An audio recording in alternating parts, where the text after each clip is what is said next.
सबको जय श्री राधे। दोस्तों, आशा करती हूँ आप सब स्वस्थ होंगे और अच्छे होंगे। तो आइए सुनते हैं आज की कहानी। एक बार एक चोर राजमहल में चोरी करने के लिए गया।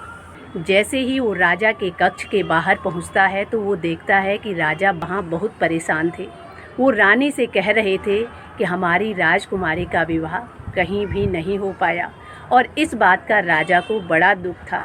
तभी राजा रानी से कहते हैं कि नदी के तट पर बहुत सारे साधु बैठे हुए हैं, तो क्यों ना हम वहां जाकर उनमें से किसी एक साधु से अपनी राजकुमारी का विवाह करने के लिए पूछें और हम उन्हें बहुत सारा धन देंगे, बहुत सारा सोना देंगे। ये बात जब उस चोर ने सुनी तो उसके मन में लालच आ गया और उसने भी अब साधु का भेष बनाया और उन्हीं साधुओं के साथ नदी के तट पर बैठ गया।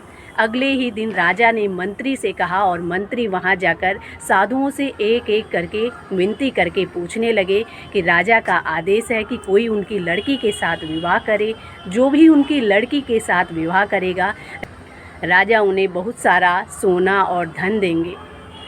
और अब ये बात सुनकर सभी साधुओं ने मना कर दिया, किसी ने भी विवाह के लिए हाँ नहीं की। और तभी अंत में वो मंत्री उस नकली साधु के पास पहुंचा। अब वो थोड़ी देर सोचता है और अब वो भी ना तो हाँ कह पाया और ना ही मना कर पाया। मंत्री वहाँ से लौटकर राजा के पास आया और राजा से कहने लगा कि महाराज, वहाँ पर बैठे सभी साधुओं ने विवाह करने के लिए मना किया, लेकिन वहीं पर एक और साधु बैठे थे, उन्होंने ना तो मना किया और ना ही हाँ कहा। तो अब राजा ने सोचा कि अगले दिन मैं जाकर वहाँ पर उन साधु से प्रार्थना करूँगा। और अब अगले ही दिन महाराज साधु के पास पहुँचे और साधु से हाथ जोड़कर विनती करने लगे कि महाराज, हमारी राजकुमारी के साथ विवाह कर लीजिए। मैं आपको बहुत सारा धन दूंगा, बहुत सारा सोना दूंगा, आपको जीवन में किसी चीज़ की कमी नहीं होगी।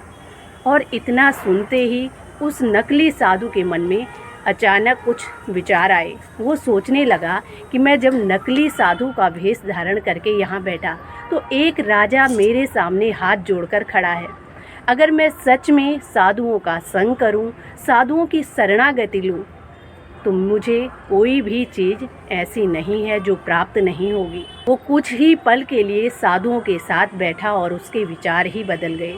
उसने विवाह करने के लिए मना कर दिया और अब उसने ये प्रण किया कि मैं साधुओं की शरणागति लूँगा, उनका संग करूँगा और अपने जीवन में सच्ची साधना करके भगवान को प्राप्त करूँगा।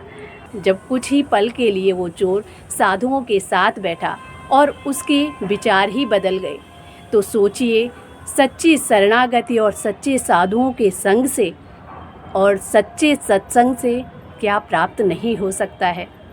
तो दोस्तों, ये थी आज की एक छोटी सी कहानी। आशा करती हूँ आप सबको भी पसंद आएगी। इसी के साथ जय श्री राधे, जय श्री कृष्णा।